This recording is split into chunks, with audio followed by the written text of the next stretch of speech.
Welcome back to Sector for Nerds. I'm Ryan Brower, and today we are here to talk about the first two episodes of Kenobi. We're going to talk about some stuff that I liked, some stuff that I definitely did not like, and everything in between. But first up, make sure you guys like and subscribe to this channel. If this is your first time watching, welcome. I'm someone who likes to do a lot of reaction videos to fan-made Star Wars content, whether that's fan films or tribute videos, and I also like to do a lot of discussions on the latest episodes that appear on Disney Plus, such as what we're doing here today. We're doing it with Kenobi. We got Miss Marvel coming up pretty soon in terms of Marvel content, also She-Hulk, for Star Wars. Andor's coming up at the end of the month, so make sure you guys are subscribing to this channel so you never miss an episode of content here on the channel. It's free, it doesn't cost you anything, and it really helps me out. Appreciate it, guys. Thanks. Okay, so initial reactions from the first two episodes of Kenobi.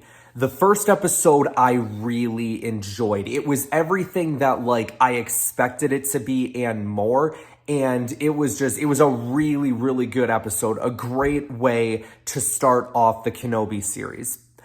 The second episode, there were definitely some things that I took issue with, and I don't think it was as good as the first episode. It was still an okay episode, but in terms of which one I liked better, I definitely liked the first episode better. So let's talk about that first episode first, and we'll kind of go through the most of the things that I really enjoyed. Like that opening recap of the prequels, very, very cool. I definitely didn't see that coming, and I guess it's a good way, to remind, the casual audience who may not have watched the prequels or people who may not have seen the prequels in a long time to be like, hey, this is where we're at.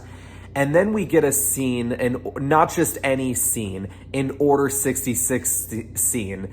And I'm sure they're probably going to make it where Reva is one of the younglings that was there. It almost kind of reminds me of the whole Trilla storyline from Jedi Fallen Order a little bit. But I tell you what, guys, I don't think that's our first Order 66 scene. I think we've got a few more to come yet in terms of what happens to those younglings.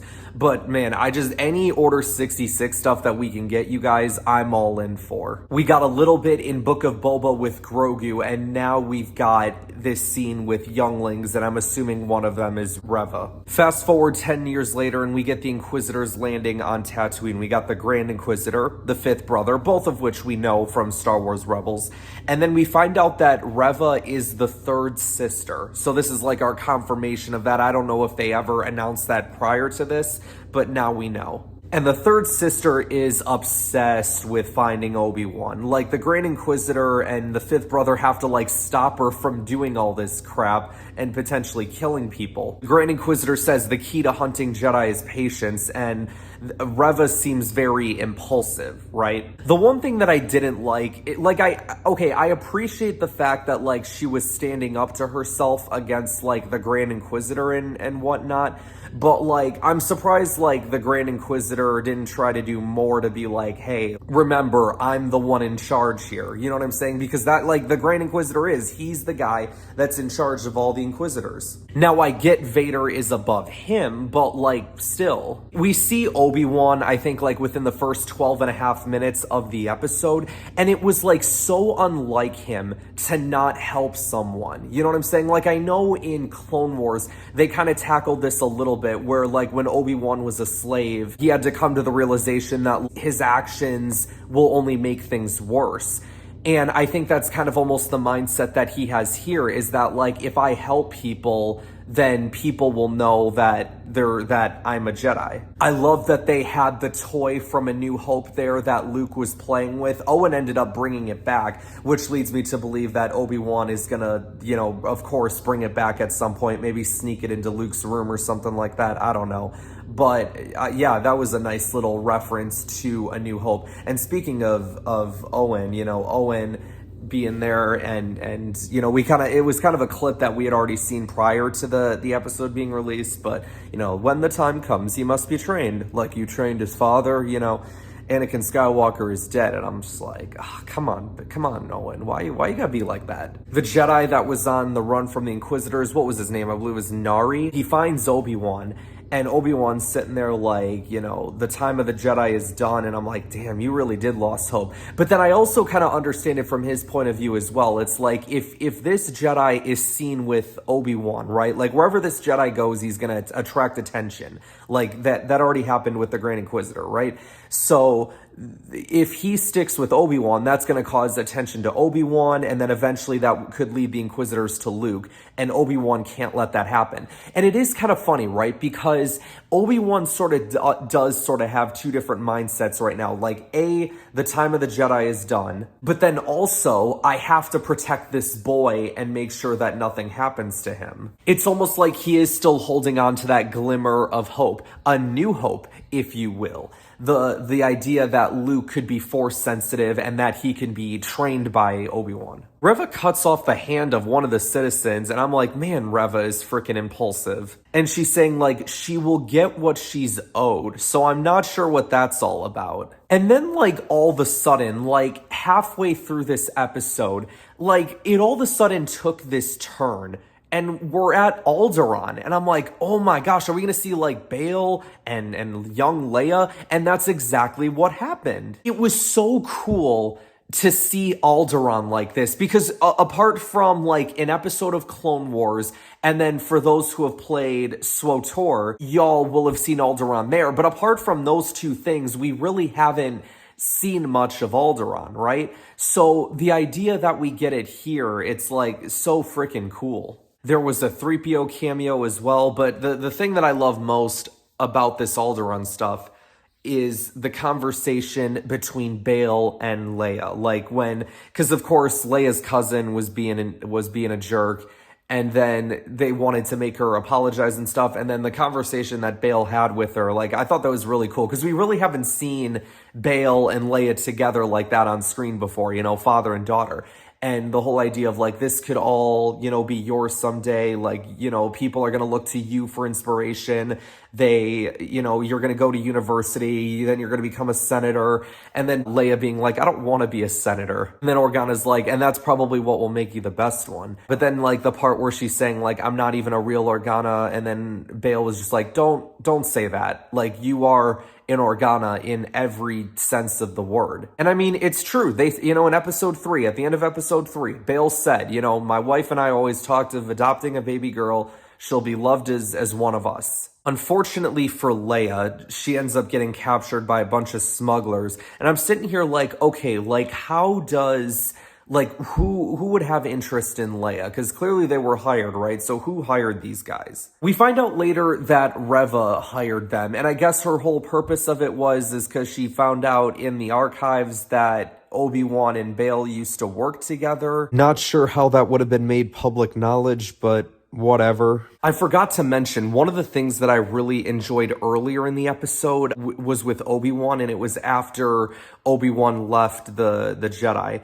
He ends up going to sleep, right? And he has these dreams about stuff that happened in the prequels, right? Like, we see him fighting Anakin, we see him holding Qui-Gon after he died. The way that we kind of see the episode end is we see Obi-Wan's like Jedi communicator going off, and Obi-Wan's like, wow, like it's been 10 years, and it's like, I wonder who's calling me, right?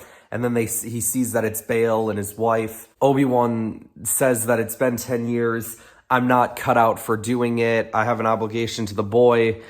It'd be better off if you found someone else. Then a few minutes later into the episode, we see Obi-Wan going through his daily routine, right? Like, we kind of see like the same scene almost 3 times, where it's like he's at work, goes on the train, goes to the city, grabs his ride, and then goes back to his cave. And the third time that we see it happen, we see that there's someone in the cave and they're wearing a hood. And my first reaction was like, oh my gosh, who is this? Is it Ahsoka? Is it Cal? Who is it? And then it was Bail, and I'm like, oh yeah, that makes sense. Bail's like, there's nobody that I trust more to do this than you. And I think that goes to show how much it meant to Bail, the fact that he left Alderaan and went into the desert of Tatooine to find Obi-Wan, you know? Then Obi-Wan goes to the desert, he digs up the lightsabers, his lightsaber and Anakin's, And then we see him leaving the spaceport of Tatooine, and we see his lightsaber at hand, like, okay, yep, he's going to do this. And that's how the first episode ends. So, like, again,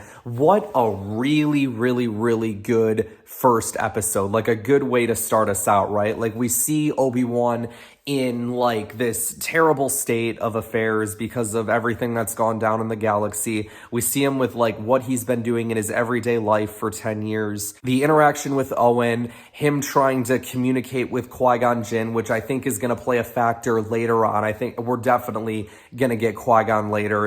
Otherwise, they wouldn't have done that. Very excited, you guys. Very excited to see what they do with the rest of this series. But then that being said, we get to the second episode, which like I said, it was an okay episode, but definitely some things that I did not like. Episode 2 was a little bit shorter than episode 1, but we'll kind of break down the things that I liked and didn't like. Dayu very much reminded me of Nar Shaddaa, which then kind of made me beg the question, why couldn't this have just been Nar Shaddaa? You know what I'm saying? Like, why does, I get the idea, like, they want to be able to create new planets and put new stuff in there, like, I get it. But at the same time, like, this is supposed to be a show about legacy characters, and we've already got Tatooine as a legacy planet. Why not introduce Nar Shaddaa? Because I don't even think we've seen it, like, in any of the movies anyway. So just why not bring it in? We get to see a homeless clone, which just had me heartbroken because the clones, like, after the war, they weren't treated as heroes. They were, they were trashed on by the people. They weren't given the respect as veterans of a war should. They were disrespected. They didn't give them much. Most of these guys, it's just like, a lot of them will just probably do what this guy did and just end up on the street asking for money. Obi-Wan, of course, fighting side by side with these guys all these years and knows what they went through, is like, okay, I'm gonna give this guy a little money. One person was trying to sell Obi-Wan spice, and then he ends up giving him a canister for free. I'm like, oh, geez, I'd be careful who you're giving out free spice to, man. Like, they might try to take advantage of you. I think the Obi-Wan LEIA chase scene was kind of like, whatever. I mean, I didn't like the idea that LEIA ran from the person who rescued her. It was just like, okay, come on, LEIA. Like, you are 10 years old, right? Like, and you seem very smart for your age. Like, come on, get it together. And it's not until after Obi-Wan uses her force powers that she's able to, finally believe him. But, like, honestly, I thought that Obi-Wan might have gotten captured by the end of this episode because, I mean, the way LEIA was continually talking out loud about him being a Jedi and her trying to do stupid stuff, and Obi-Wan just being like, keep your head down, don't say a word. And she keeps doing stuff. And then when she started running and Obi-Wan was running through the city, I'm like, okay, surely there's going to be a couple bounty hunters that see him, because, I mean, he's now just running out into the wide open without a care in the world. So, of course that's what happened, because then he gets into a gunfight with a few of them. We meet this guy early on in the episode. I believe his name is Hydra Estri. And it's the same actor who he played in Eternals as well as one of the Eternals, so that was pretty cool. At first you think he's a Jedi, but then he's using are magnets, so I'm like, oh, okay, that's interesting. But in the end, to his credit, he does help Obi-Wan escape. Because I was sitting there thinking, like, okay, if they lock down the spaceport, how are they going to get out of this? And then the Hydra knew about a different place to go to where they were going to get help. So it's like, all right, I guess we don't really have a choice, right? It's either that or we go to the spaceport where all the Inquisitors are, and that doesn't sound too fun. Another interesting moment about this episode, and it has sparked a bit of a debate in my brain about who Obi-Wan was referencing to LEIA, because, Obi-Wan was saying, you remind me of an old friend of mine. And then LEIA says, did your old friend use the Force?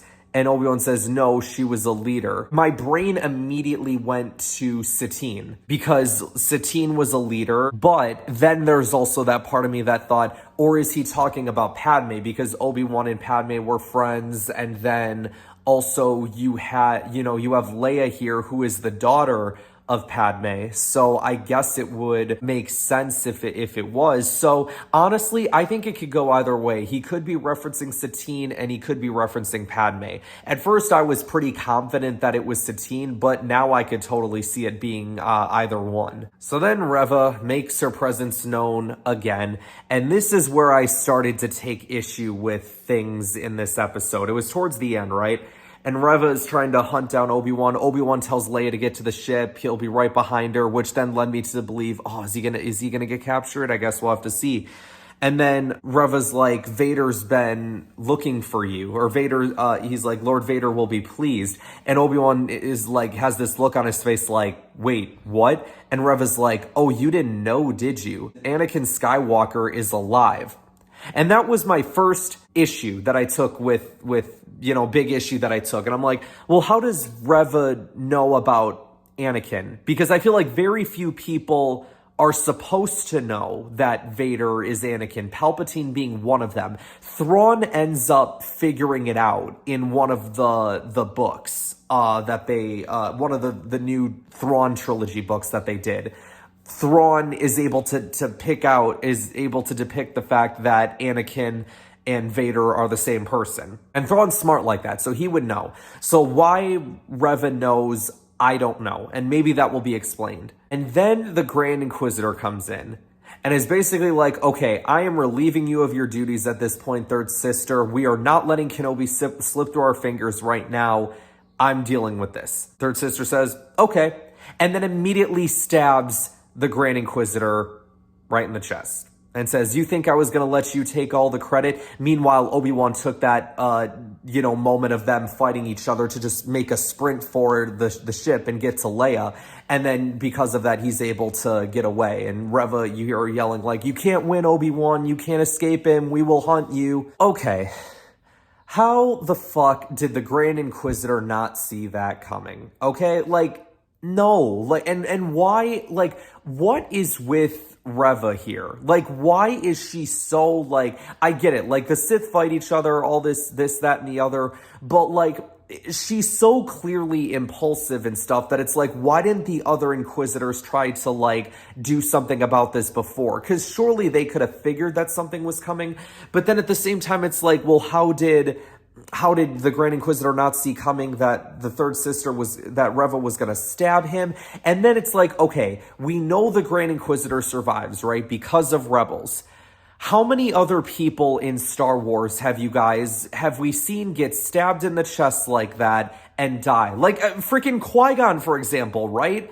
You're going to tell me that Qui-Gon couldn't survive a hit to the chest, but the Grand Inquisitor could? On top of that, even though we know that the Grand Inquisitor survives, man, did this make him look like a fucking chump. Again, the Grand Inquisitor is supposed to be the best of all the Inquisitors. And the Grand Inquisitor poses a massive threat in Star Wars Rebels, especially to Kanan and Ezra. And every time I'd see him come on screen in that first season, it's all right, here we go, shit's going down. And then they treat him in this like he's a fucking chump. Is this why you didn't ask people to go and watch Star Wars Rebels? Is because you knew you were going to be doing this? And I know what they're doing too. They're trying to make their characters look good at the expense of characters that have come before. I know how this works. It very much feels like they're trying to force Reva down our throats, and I really don't appreciate it. Now, let me just specify by saying this. When it comes to my dislike of Reva, it has absolutely nothing to do with the actress playing her, but the writing that is behind the character. I do not direct hate at actors or actresses that portray the characters. That has nothing to do with them. That has everything to do with the writing and the direction that the directors and writers took the show. So I tell you what, they better do something to redeem the Grand Inquisitor in episodes to come, because this did not make him look good. This was not good at all. I also don't understand how Reva knows as much as she does. It doesn't make any sense. But something that I really did enjoy at the end of the episode was Vader in his fucking Bacta tank. Holy crap. We see Obi-Wan on the ship, he says, Anakin, he's still alive. And then we see the Bacta tank, and I'm like, oh, shit's about to go down in the next episode, which I'm very excited for. The problem is, I really think that with all the press stuff that they've had going on, they had the actress of Reva on the press tour and stuff with Ewan and Hayden. They're really it seems like they are trying to make her a big deal. And so far, I'm really not liking the character. I'm really not. Now, putting that to the side, boom non-factor, like the whole Obi-Wan LEIA chase scene, like there were parts of it that I just wasn't a fan of there either, which is also why I think that I enjoyed the first episode a lot more. But like I said, there were a couple things that I definitely enjoyed about this episode, but man, I'm worried what they're trying to do with Reva right now. Like, they're trying to, again, this kind of goes back to the whole thing with Rose Tico, right? Like, you take a character that is only supposed to have a minimal role, or only should have a minimal role in the movie or the show, and you push her as if she's like one of the main characters. And that very much feels like what they're trying to do right now. Now, don't get me wrong. The show has definitely been most about Ewan so far, about Obi-Wan Kenobi. But it does seem like crawling up in the ranks is Reva, and so far, I just don't like the character. So we'll have to see where it goes. Let me know in the comments what you guys think of these two episodes and what you think of Reva. Do you like her? Is it Reva?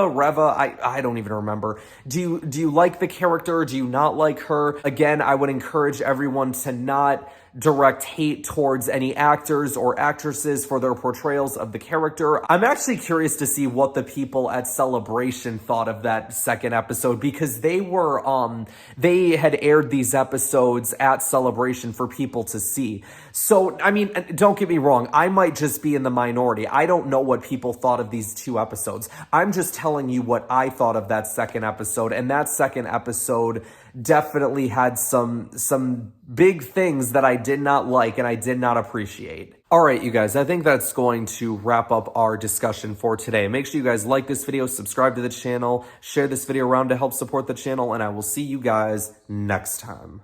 Hello there.